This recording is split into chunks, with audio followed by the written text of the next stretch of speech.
Okay, third attempt. We have coffee, so we should be making some type of a dent in here. Yes, Minchiate, you guys. As maybe some of you will have found out by now, I'm quite fond of this deck. I put in the work. I mean, making cards like this, gluing them, printing them out, gluing them on cardboard, and then sort of gluing around the edges a couple of times in order to get everything sorted out properly, and then putting a bit of brown dye around the sides, to make them look a bit more like, less like coming out of the printer. Otherwise, I didn't do all that much to these cards. These are just as is. These are the cards as they come out. So I don't know. It's maybe because as a small child, I spent a few years with my parents in Switzerland, and that's probably the reason why I love this deck so much. Sorry guys, just have to have a gulp of coffee. Bear with as I am talking and drinking at the same time.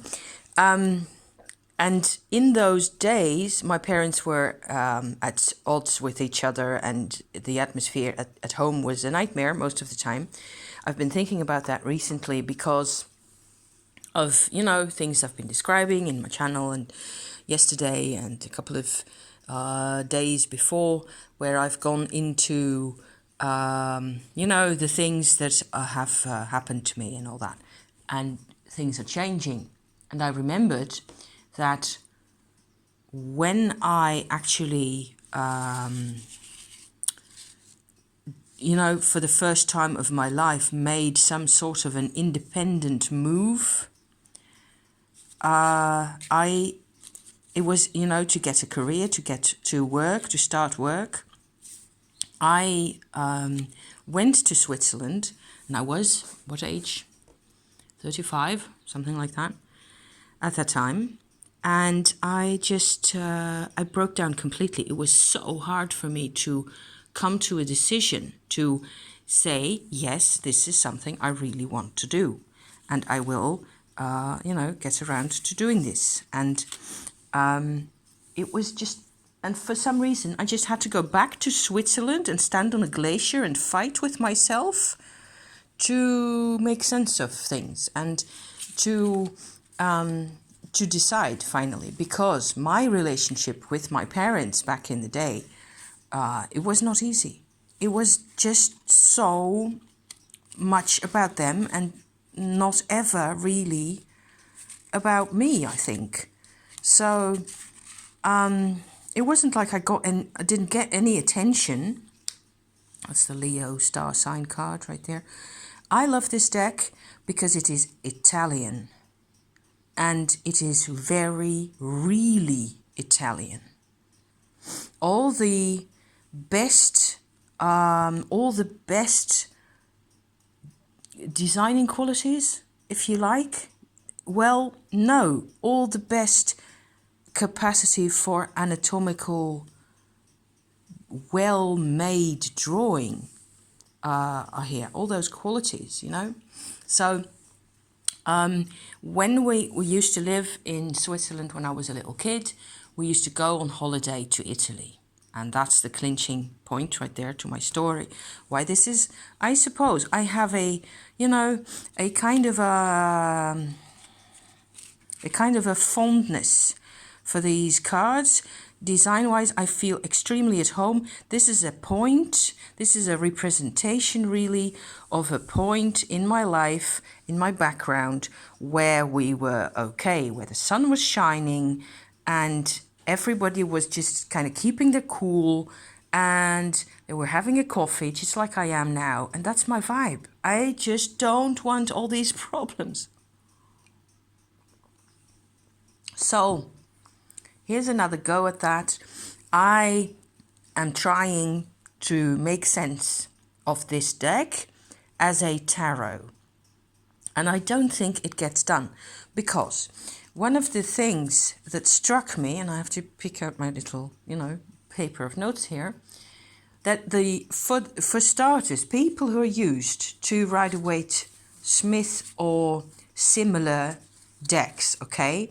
People who are used to decks with images, non-Marseille, non-Pippish, illustrated decks, whatever, what have you. Those people will already slightly feel at sea with a Five of Pentacles looking like this.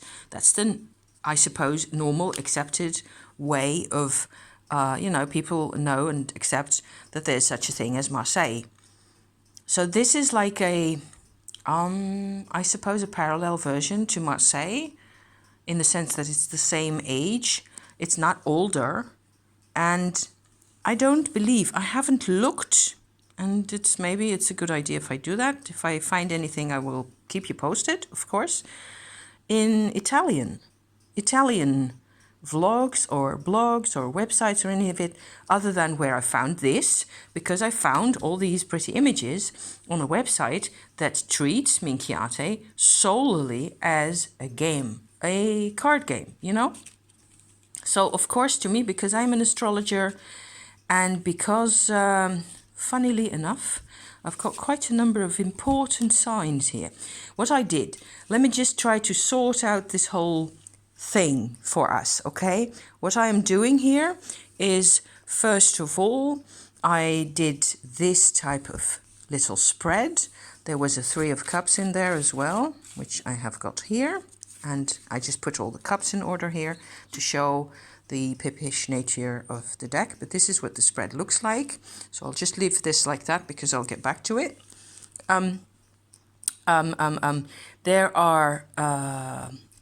There's a decent, equality between male and female figures in this deck, which is one thing I like. We get in total 17 males and 17 females, 22 males, of which 4 are astrological signs. So 17 and 18. That's fine, I think. And we have 6 mixed characters, and they're all majors. So mixed, by meaning mixed sex, I mean like this, where we have, the Lover's card, like that, which is, of course, a very, it's different from Marseille, but it's more like Marseille than like what we're used to today. Here's a Judgment card, and I was assuming that an angel would be neutral in some way or other. Here we have 2 females in the sun, 2 females, yes, if you like, please, the 2 sexes, theoretically. Here they are in one body, very problematic, of course. Here's another that I would assume to be genderless, also since the death figure can also be seen as an angel. Is that the angel of death? I was thinking of Lucifer. Sorry, guys. Bit mixed up still. And we have several people of all ages and kinds, and also an animal-headed person. Then I am so struck again. There's no world in here because the world is male. Ha ha. Yeah. In your dreams. Anyway, I have lots of knights in the male pile. Here's the males, and there's an interesting approach to the moon card I've always found, because the moon is an astrologer, so he's a student, right? There's the world card. So it says Europa in the middle. I'm sorry. It's just the way it is. Very colonial. That's where I came from, so I don't think I should apologize for things that I haven't really done myself. And each individual person tried their best, But in the normal scheme of things, in our scheme of things, we would have a world card. Here even we have 4 little angels like that, but they're the same, see? And in classical Rider-Waite type or Wirth type, in 20th century tarots, you get the 4 apostle figures. And one of those is a bull, because they are 4 astrological signs. And I'm not going to go into that, but there's the bull right there, the Taurus sign. So you can see from just what I'm showing you here, all these images, that there is a lot more going on, but it is hidden. And one thing that struck me when I was looking at these just now, and not also from the background of the Kazandar that I've been working on and all that, is that there is absolutely no Kabbalah or numerology, or you may use a bit of numerology, but you will have to make it up as you go along. You will have to figure out for yourself what the difference is. And I think that's more or less the expression that I would apply to working with Minchiate, means figuring it out for yourself. And I like that. I like it a lot, that I can have a 5 of cups and just go, okay, what can I make of that in this context, in the context that I'm looking at? And one other thing is about the males and females. No, not about the males and females, about the majors. The majors cards have got numbers, but they incorporate the astrological signs in them. So there's nothing you can do with that. There's a Wheel of Fortune here that's got number 9. See, the devil is 14. There's, okay, death is 13. That's what we're used to. So that's completely confusing, right? I suppose it isn't really, the Lovers is number 5. And the Judgment card doesn't seem to have a number at all. So it's just, and there's 33 at the top for the Bull. You have to sit with this.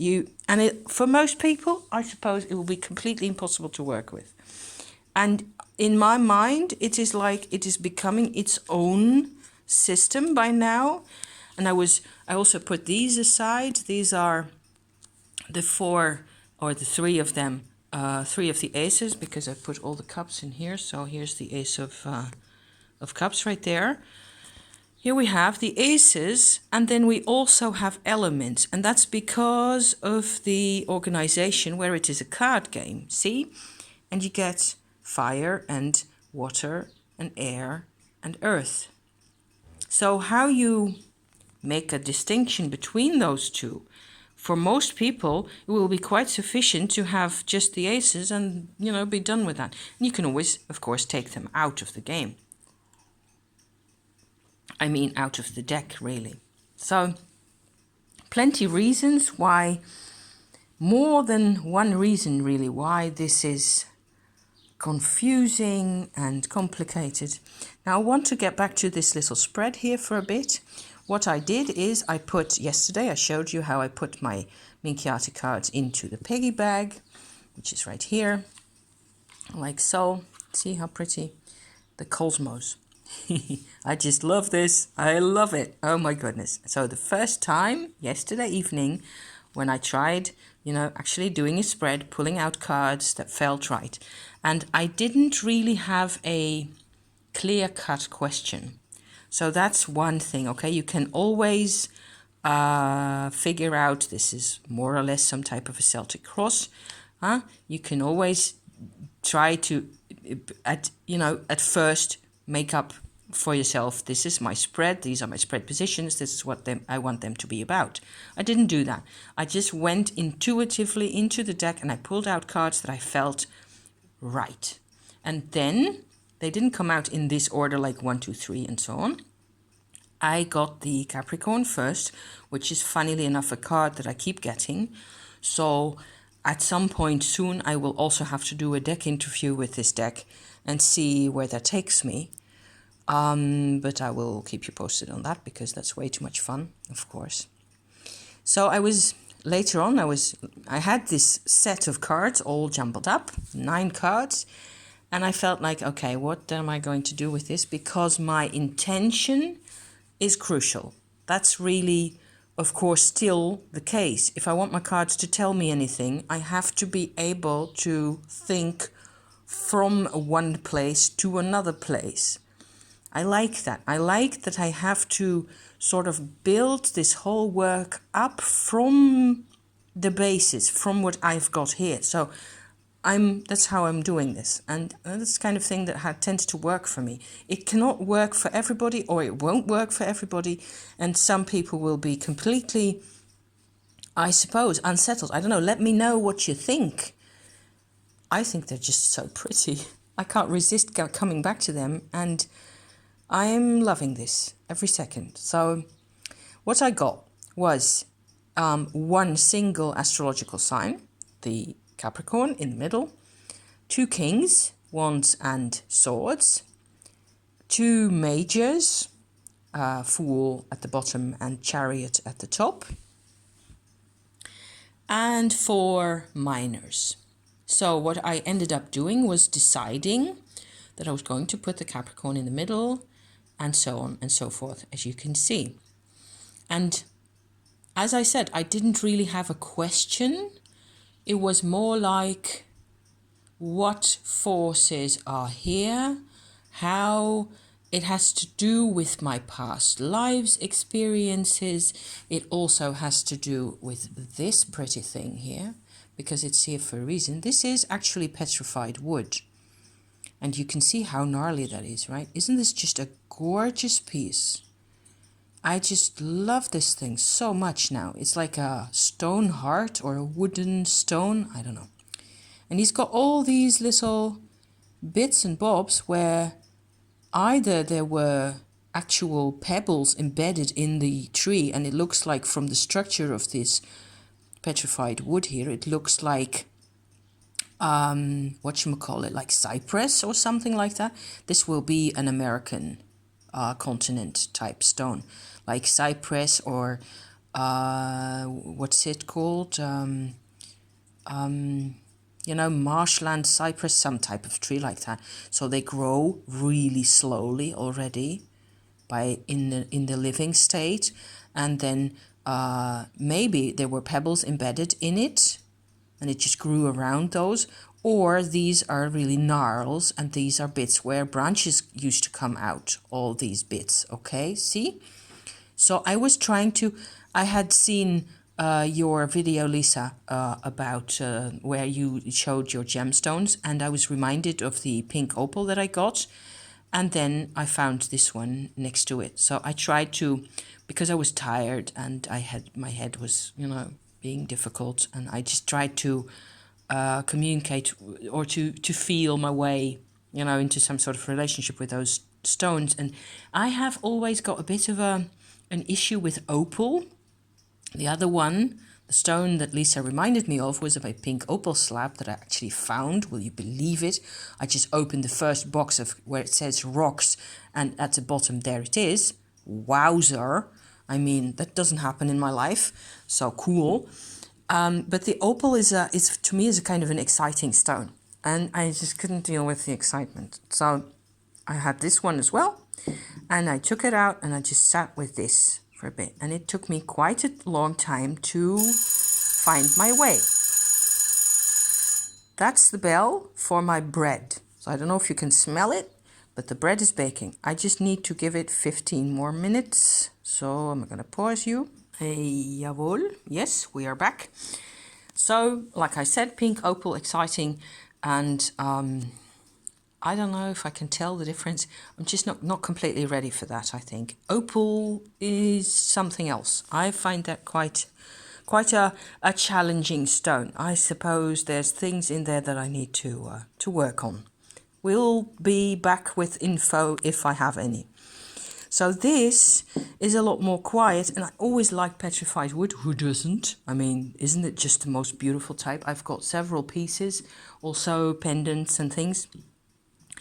And I've always liked them a lot, and I haven't been able to connect with them really. So I sat with this, and after a while, as it, you know, tends to happen, I kind of found the connection, and my husband came home and that helped also. It was kind of like a conversation that started on the energy, because I was so focused at that time between the energies, and I can kind of see where this is going, and it has something to do with what I feel as Shakti energy out of the earth, right? So this is an extremely, I won't surprise you by saying this is an extremely grounding type stone, but there is also fire in it. Only this is a very slow fire. Maybe there's a difference between different types of petrified wood, depending on what type of tree they used to be. Wouldn't that be interesting? Anyway, I'd spent the rest of the afternoon looking at Indian type base you know, shrines and things, and other fascinating intel on temples and shrines and goddesses and stuff in that order. And I have got this, there's this weird thing going on where I connect with Kali all of a sudden. I don't know what that means. Where I see Kali also as a representation of Shakti. So I was going, for my little spread here, I was going Shakti, Kali, and this stone. Okay, so what am I looking at? What are the common elements? What's coming out? So that's what this spread is all about. Now that it takes more time to explain it than to get the idea. I was working on this, and then the cards came out, and these are the cards. So it just went poof like that, easily enough. So in the end, what I get is an interpretation where these are really two kings and a Capricorn. I mean, that's a very realization-oriented, manifestation-oriented type of vibration, these three. On the other side of that, I get the ideas that we have for progress, for choices being made, the conscious part of our lives, okay? And then underneath, I get a row of cards that, because of the, you know, wands and wands, swords and swords, this is how I sort of chose to orient the cards. These three will have to do more with the unconscious parts of that manifestation process. So this is an interesting Fool card to me, because this is a Fool who is a child. He plays with children. It looks like he's beating up this little naked guy over here, but judging from the attitude of this one, that's not really what he's doing. They're just wrestling. And it's a complicated card, but it's about him being the same as them, so undifferentiated, see? And what do we get when we are undifferentiated? Five of Pentacles. And in this case, I'm not going into the whole Rider-Waite operation. I'm just going to say these are all females on the coins here. That's one element that we can pull out of the card. It's a halfway point. So we are always unfinished. There's never a finishing line. And on the other side, there's a Three of Cups. There's a lot of joy and a lot of sharing going on. But that's, of course, very much, you know, a modern interpretation of things.